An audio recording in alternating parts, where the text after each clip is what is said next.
তোমরা কি এত স্ট্রাগল করে কোনোদিন কোনো ক্লাস অ্যাটেন্ড করেছো? আসসালামু আলাইকুম গাইস, দিস ইজ আনিসা জিনার। তো আজকে ছিল আমার সেকেন্ড ব্যাচের থার্ড ক্লাস, আর ওরা এত স্ট্রাগল করে এসে ক্লাসগুলো অ্যাটেন্ড করছে। আমি ক্লাস অফ রাখবো বলেছিলাম, কিন্তু ওরা অফ করতে চায়নি। স্ক্রিনে যেই বাচ্চাটাকে দেখছো, ওর আমার ভিডিওগুলো নাকি ওর খুবই ভালো লাগে, কিন্তু আমাকে সাবস্ক্রাইব করেনি। শোনো কি বলছো। ভিডিওগুলো কেমন লাগে? ভালো লাগে। আমার ভিডিও ভালো লাগে, সাবস্ক্রাইব করোনি না কেন? ওই ঘরটায় দেখেছি তুই সবাইকে আইডি কার্ড করাচ্ছিলে।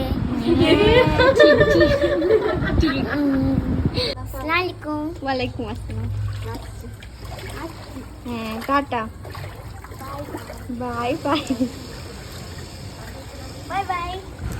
আজকের ক্লাসটা আমি এখানেই শেষ করছি, আর ভিডিওটাও এখানেই শেষ করছি। তোমাদের যদি ভিডিওটি ভালো লেগে থাকে তো লাইক করে দিও, আর আমার চ্যানেলটা সাবস্ক্রাইব করে দিও।